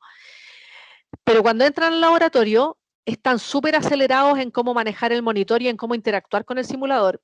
Y podemos profundizar en la conversación porque todo eso que antes era brecha técnica, sinceramente, se fue bien a las pailas, ya como que no existe tanto. Cuando los que facilitan somos los viejos. O sea, los que sabemos más de simulación. Nunca dije viejo. Eso es mentira. Soledad, consulta en base a que, por ejemplo, bueno, nosotros tenemos lo mismo, yo creo que muchas universidades están haciendo lo mismo, de que cuando se genera como esta ventana de oportunidades, ¡pum!, partimos todos al centro de simulación clínica. Pero en base a lo que tú mencionabas, por ejemplo, con este sistema, este software que es el LIPS, ¿los escenarios que tú estás utilizando va solamente enfocado al área de medicina o también puede ser focalizado, por ejemplo, estoy pensando que nosotros acá en la región de Coquimbo está la carrera de obstetricia? Entonces, todo el rato, sí. Eso justamente te iba a preguntar, y también si puede ser utilizado, por ejemplo, para la carrera de nutrición, kinesiología y terapia ocupacional. Yo te diría, o sea, nosotros, voy a cerrar y ahí les doy como otra recomendación. O sea, yo quisiera que se queden con esta diapo. A mí me gusta, no viene del área del debriefing clínico y de simulación, viene de un señor que se llama Stuart Manning, que es como un coacher de una cuestión de Harvard, que ya ni me acuerdo, pero es muy de psicología y educativo. Si uno sintetizara qué es el debriefing, es una serie de preguntas dentro de una conversación en las cuales uno busca tres cosas: clarificar qué ocurrió recién en una experiencia práctica para poder estar seguro que todos vimos la misma película y que nadie tiene inconveniente en seguir conversando. Ese es el what. Después, el so what busca, a través de preguntas y conversación, tratar como de desarmar todo lo que ocurrió en pequeños pedacitos de acción que hagan más fácil que una capsulita de esas se vaya a la memoria de largo plazo. Y el now what es eso, de todo lo que conversamos, es el souvenir que yo voy a comprar en este viaje a este parque de diversiones. Si alguien quiere leer o mirar alguna cosa más, porque yo ya quiero ver las caras, me aburrí de esta pantalla. Nosotros lanzamos hace poco tiempo este manual para la simulación, que es parte de los recursos gratuitos que siempre disponemos, tiene infografía, es bastante digerible, es simple. Ahí están los elementos de teoría de carga cognitiva y está también una propuesta de cómo hacer escenarios para el razonamiento clínico. Son gratuitos tanto el manual como la infografía, y cuando terminemos el siguiente manual, que ya lo empezamos a hacer, también lo vamos a disponer ahí. La idea era hablar un poco de la introducción a la estrategia y de sus tipos, y yo quiero dejar de compartir para verlos porque ya como que me aburrí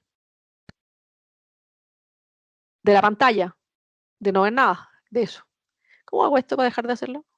Con el cuadrito que está al lado del Close. rectángulo claro, rojo. ¿Ya la cerré Ahí o no? dejas de compartir y la flechita va a subir. No, todavía estás compartiendo. No logro hacer que esta cuestión no funcione, fíjate. No tengo ni un cuadrito para que se vaya.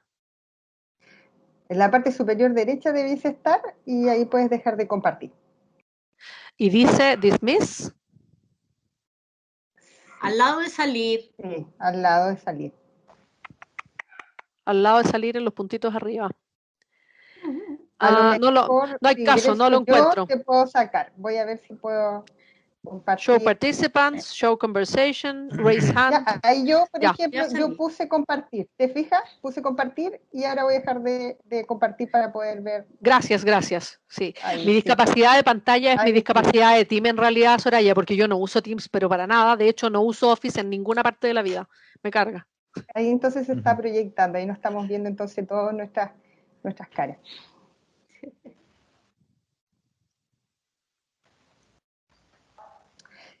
Soledad, bueno, aquí desde la Facultad de Ciencias de la Salud, tanto de Serena y Santiago, hay directores docentes también que son de, por ejemplo, de tecnología médica, también de quiropraxia, están también directores que están a cargo y el secretario también de facultad de todo lo que es la área curricular también de la facultad. Bueno, ahí hay de todas, si te fijas, de todas las disciplinas. Me habían preguntado en qué carreras y qué medios. Yo creo que en el fondo sí. la selección, o sea, a ver, la simulación parte para mí siempre desde la inserción curricular. Yo no le resto valor al debriefing, pero creo que el debriefing es una parte que te ayuda a la reflexión siempre y cuando hayas hecho todo lo otro con una buena estructura, si no, de otra forma estáis gastando mucha plata en un mono y harto tiempo de los alumnos y tuyo en una conversación que capaz que no llega a un lugar tan claro, para mí. Entonces yo le doy mucho valor al trabajo de hacer una buena inserción curricular. Y en ese sentido, para contestar la pregunta, creo que el objetivo guía cuál es el mejor modo de hacer simulación que uno necesita. Entonces, si tú me preguntas, ¿estos software para nutrición? Yo te diría no, yo no he podido encontrar un buen software de simulación virtual que ayude efectivamente a las competencias que tienen que desarrollar los nutricionistas. Los nutricionistas nuestros han estado trabajando mucho con pacientes simulados. Lo mismo los fonoaudiólogos y los terapeutas ocupacionales. Las enfermeras usan paciente estandarizado y también usan software. Ellas usan VSIM en el área de pediatría y de geriatría y usan el mismo Body Interact en el área de urgencias. Pero usamos el paquete de casos que llevan a las enfermeras a ejercitar la parte de el protocolo PALS, el protocolo AJA, el protocolo ATLS o PHTLS. En medicina yo uso LEAP o Body Interact, porque a mí me interesa que mis alumnos vean al paciente que tiene diabetes, insuficiencia renal, un cálculo renal y sepsis. Porque ese es mi formato de cómo yo les hago las simulaciones a los de medicina. En mi forma de hacer simulación, ellos no ven una patología, ven un paciente con 4 niveles de diagnóstico que va creciendo en complejidad. Entonces, mi objetivo en el currículum de medicina, que es movilizar el razonamiento clínico, pasa por valoración, diagnóstico sindromático, específico y busque la causa que complejiza la situación. Eso hacemos siempre. Y entonces así yo los obligo a usar una forma de pensamiento que es busca tu patrón mental, pero además usa el sistema analítico y hablemos de eso. ¿Sí? Porque es mi objetivo. Entonces, si el objetivo que tiene terapia ocupacional, por ejemplo, para poner un ejemplo de otro de otra carrera, es hacer que los estudiantes establezcan una relación empática en un modelo de atención centrado en el paciente para lograr un acuerdo terapéutico que haga que el paciente cambie y mejore. Yo trabajo con pacientes estandarizados en otra lógica, en otro contexto. Entonces, devuelvo al punto que quizá soy re majadera y soy reiterativa y ya ni me acuerdo porque creo que estoy de memoria.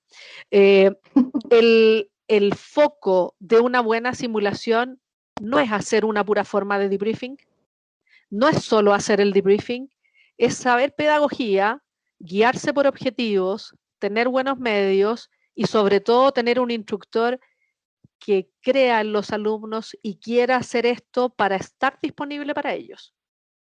Si eso significa que se la embarraron patagüinamente y uno los tiene que decir, papito, así no vamos a llegar bien a ninguna parte, hay que decírselo nomás.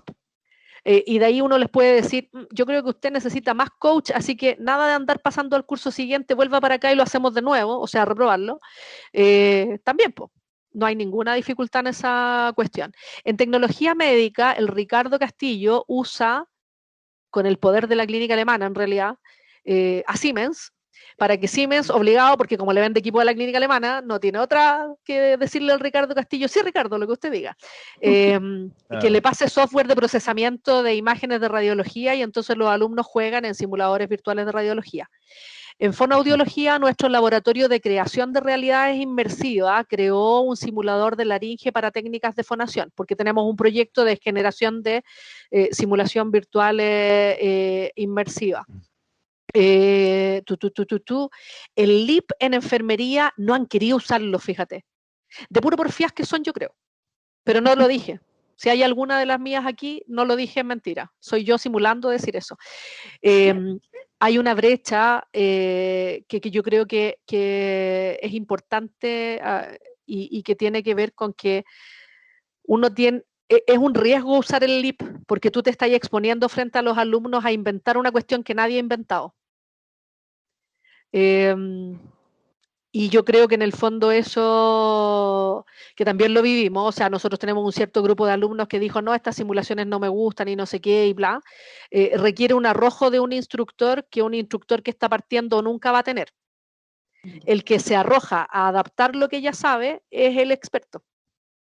Leanse el paper del Adam Chen que dice Faculty Development, las 3 zonas de la formación de competencia del instructor y uno lo mira y dice, tiene razón este chino, otra vez le achuntó, pero es lo mismo que hemos vivido todo el tiempo. El que crea mejores programas nuevos generalmente es el que ya se peina con cómo se hace básico.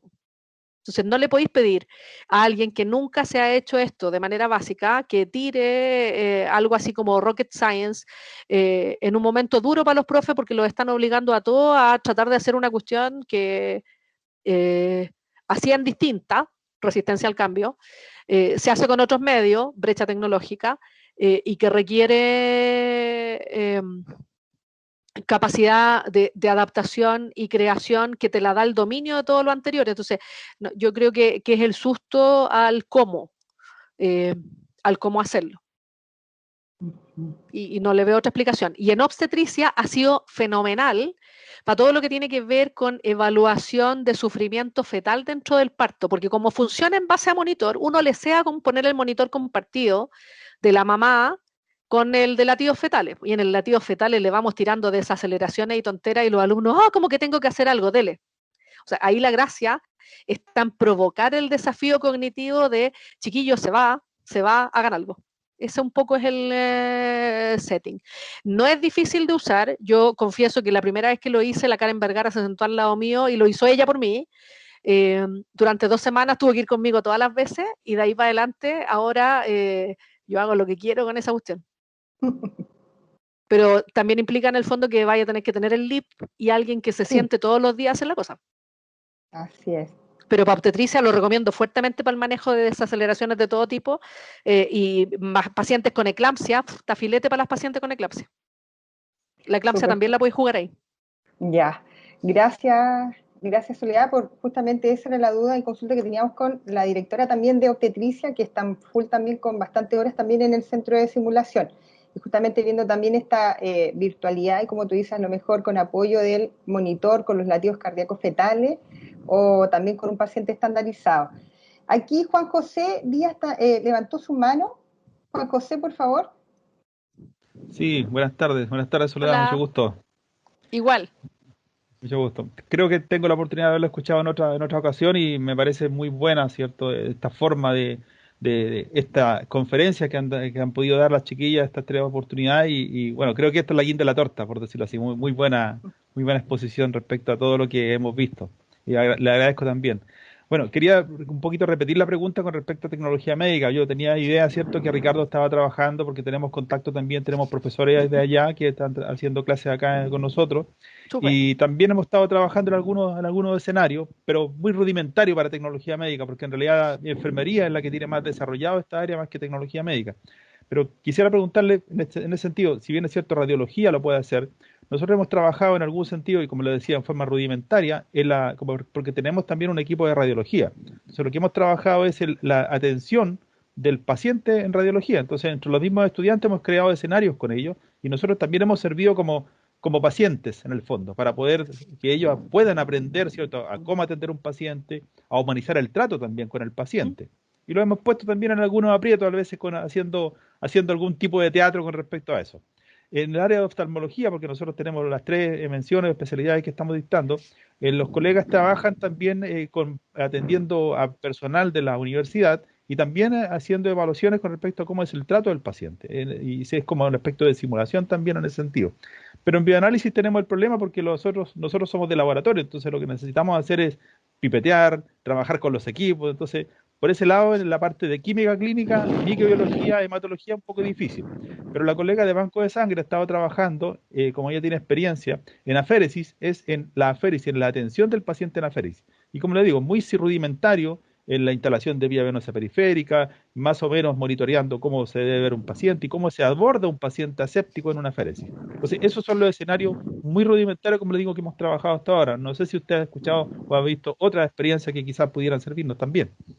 Les vuelvo a ofrecer el manual como concepto, porque el manual nosotros lo escribimos en una línea desde el pensamiento de las competencias. Para mi modo de verlo, todas las profesiones compartimos, ¿sí? Ejes de competencias que van más allá de las tareas específicas que cada uno hace. Y lo que tú me estás mencionando, creo yo, tiene que ver con la relación con el paciente y los elementos de comunicación formal, verbal, no verbal, pero además con una forma de entender la relación con el paciente que puede tener que ver con el centro. Entonces, centro en el paciente. Quizás ahí en las áreas de tecnología médica que tengan que ver con comunicación de malas noticias, yo exploraría algo, porque creo que lo que tiene que ver con la consejería VIH, que es común con matronería, la pueden seguir haciendo y común con medicina, y hay algunas enfermeras que también la hacen, ¿no? Pero entiendo que en Chile está más centrada en matronería y en tecnología médica. Yo creo que es una competencia difícil de desarrollar en los campos clínicos para los alumnos, susceptible de hacer con pacientes entrenados. Ustedes están en La Serena, pero los pacientes entrenados ya aprendieron que ellos pueden trabajar desde Santiago para allá. Entonces ya no es cierto que yo no pueda contratar a un actor que está entrenado en otro lugar y ellos están buscando pega, porque obras de teatro que yo sepa no hay. Así que en el fondo, muchos llegan a cada rato correos de actores, no, quiero buscar pega, paciente entrenado, quiero esto, otro. Hay una posibilidad de recurrir a actores de otras regiones haciendo este tipo de cosas. Entonces yo te diría ampliar a comunicación de malas noticias. Y eso también para oftalmo, porque quizás una mala noticia horrorosa es su fondo de ojo no está bueno, eso significa que la diabetes va para allá, y eso también significa que el riñón va para el mismo lado y que el corazón va para el mismo lugar. Por ejemplo. Pensar en oftalmología, donde hay ahí un espacio. Creo que hay otro tema que tiene que ver con simulaciones de mesa. No sé si han escuchado una cuestión así, o mental simulation. ¿Han escuchado eso? Como ese concepto No. de simulación mental. El Guillaume Linier la mencionó en el Congreso Xochicim del año pasado, me parece, pero de hecho se usan también para simular procesos clínicos y las usa la Doris Ostergaard y Peter Dickman en ¿dónde viven esos dos? En Dinamarca, eso, en Dinamarca. Y es en el fondo hacer como una suerte de juego de cartas, como un monopolio, así como un juego de roles, pero con papeles. Eso es barato, po. Tú los podías hacer como juega aquí, juega allá. Los cabros están acostumbrados a sacar cartas de poder, ¿no? Te tiro la carta Sí. X, te tiro la carta Y, no sé, tonteras que hacen ellos con ese tipo de tonteras, digo yo, los cabros no hacen tonteras, pero juegan en el fondo en ese setting. Hay universidades que han, como la de Talca, el Sergio Guiñe, que le han pasado al estudiante la pelota de diseñe usted una experiencia interactiva basada en una modalidad de simulación que produzca engagement cognitivo para sus compañeros. El objetivo es este. Y tú le entregas el objetivo cognitivo con la pauta y la tarea de ello es crearte la simulación. En ese ejercicio mental, el alumno está obligado a jugar todo lo que sabe. Y cuando te lo diseñe, te va a proponer una actividad que para otro estudiante va a ser significativa por 2 razones. La primera, te va a escoger algo que él no aprendió. Claro. Y va a buscar todos los vacíos que él mismo tuvo.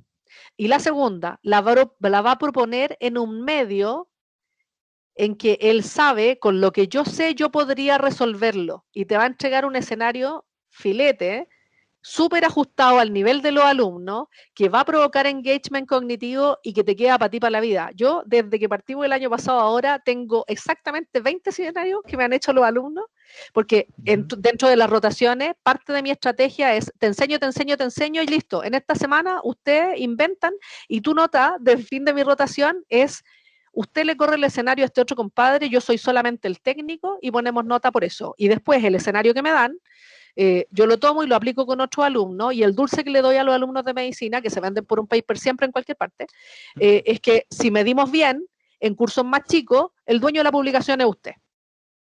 ¿Qué te quiero decir con esto? Criticamos a los estudiantes que no son capaces de crear su propia oportunidad de aprendizaje, pero los criamos para que nunca lo hagan.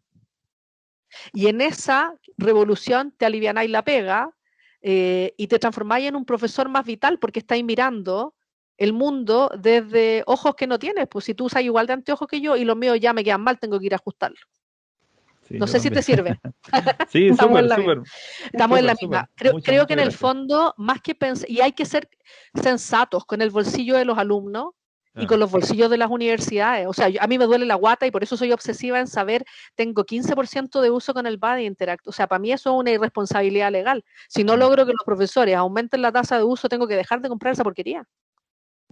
Claro. Porque es mucha plata y la paga alguien. Y hay gente que está sin trabajo, y son los papás de los alumnos los que están sin trabajo. Entonces, yo creo que hay una responsabilidad nuestra en comprender, y voy a devolverlo a un punto sustancial. La simulación es una técnica. No hay nadie de Lerdal aquí, ¿cierto? Ni de Skill Training, ni de Gaumar, ni de nada. La simulación es una técnica, no es la tecnología. Lo que tiene valor en la simulación son los docentes y la comunidad de práctica con los alumnos. Y no hay otra verdad, y todos los papers que tratan de demostrar lo contrario lo está financiando la industria, igual que las vacunas. Tampoco dije eso. No se escuchó. No se escuchó, dice. Pero quedó grabado, chuta. No, pero no hay Igual no fui yo, es un simulador mío, tengo un avatar, le aviso. No sé si existe alguna otra duda o consulta al respecto, o si no, para ir ya finalizando la actividad del día de hoy. Yo tengo una pregunta más. Maca, pregunta nomás. Mira, yo también te conozco, ¿cierto? Si tu nombre me suena. Sole, mira, lo que pasa es que revisé en el fondo el material que ya le llegó a la secretaria académica de la facultad y me dice, mira esta joya. Y yo le digo, ya la revisé. No, ese manual está súper colaborativo, hay mucha gente ahí, no es mío. O sea, la idea de hacer la estupidez fue mía, pero claro, pero está muy explicativo. Ahora, ¿sabes cuál es mi problema o con lo que yo me he topado? Es con que cuando yo empecé a pedir los resultados de aprendizaje para poder ayudar a construir un escenario, yo soy enfermera, pero estoy desde un área ahora más administrativa dentro del centro de simulación. Entonces, me miraban así como, ¿y usted para qué quiere el resultado de aprendizaje? Si ustedes es hacer nomás. Entonces, en el fondo, eso cuando usted dice la integración de la simulación dentro del currículum, ¿cómo tú socializaste? ¿Cómo tú lo pusiste en valor? para que en realidad entienda el docente, que no tiene que ver con un tema de meterme en un área que a lo mejor, igual yo era profe en su minuto, ahora no hago clase, pero en el fondo no puedo partir sin el resultado de aprendizaje, porque entonces no puedo diseñar un escenario que cumpla con los requerimientos que el docente quiere. Entonces, yo para hacer eso, ¿cómo se hace? no te puedo decir cómo se hace, te puedo decir cómo lo hago, cómo lo hice yo. Porque en el fondo el cómo se hace sería pretender que hay una receta única. Solo te puedo compartir cuál es mi posición. ¿Cómo lo fui haciendo yo? Yo comprendí tiempo atrás, a partir de no sé si fue un alumbramiento, suerte o qué sé yo, no sé, que esto no es solo un contenido técnico-pedagógico de cómo hay que hacerlo, sino que esto también requiere una estrategia de liderazgo para la gestión del cambio. Hay un libro que se llama Defining Excellence in Simulation Programs y ahí en el inserto del capítulo de Needs Assessment, que es donde se habla en el fondo de la inserción curricular, me publicaron esa cuestión, creo que el libro ya está libre, así que se puede pasar, pero yo lo que hice fue usar una estrategia de gestión que me enseñó mi cuñado, que era gerente de una cuestión de minería, y se llamaba 8 etapas del cambio de Kotter, eso fue por el año 2000, no me acuerdo cuándo. Y lo que hice fue ampliar la base de colaboradores, porque si esa gente no entiende que tú eres un colaborador de ellos, no te los van a soltar. 2, usé muchas estrategias de conversación para hacer entender a todos que todos ganábamos en el cambio. Obvio, algunos nunca creyeron y uno tiene detractores y tiene aliados, y eso es normal en cualquier institución. Luego trabajé con y desde los alumnos siempre, porque finalmente tu mejor aliado siempre son los alumnos. Y entre otras cosas que hice fue generé formatos que simplificaron que la gente comprendiera por qué esto era importante y tuve respaldo de la autoridad para darle peso a que si no llegaban con el escenario no había ni una conversación que hacer. Pero a la vez fui flexible, porque si alguien no llegaba yo me ponía al lado. Entonces, ¿qué te quiero decir? Hay gente que habla que esto tiene que ver con tener un champion, no tener un champion. Hay gente que dice que hay que construir una comunidad de aprendizaje. Yo creo que esta cuestión en simple no lo podía hacer sola. Entonces, a menos que por el medio que sea un grupo de personas tienda hacia un mismo lugar, es súper difícil que logres algo así. Y la única forma de lograrlo solo es ser dueño del curso, director del centro y director de carrera. Y esa cuestión yo la hice 2 años seguidos. Entonces también ahí se me hizo fácil cambiar el entorno. Y cuando me vine a la UDD me hice amiga de la directora al tiro. Estrategia. There's no other way. Gracias. Gracias. Hoy ha sido un gusto, pero veo, ¿sabes qué te voy a decir gracias. al tiro? He visto a súper poco en la cuestión, hagamos la misma tontera de la foto, no, ya no queda nadie.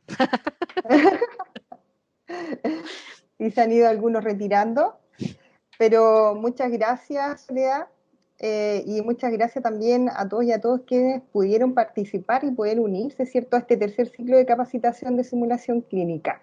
Muy interesante, hay hartos comentarios en el chat. Bueno, recordarles a todos y a todas que hay una encuesta que se encuentra en los comentarios, es un link para que lo puedan contestar, por favor.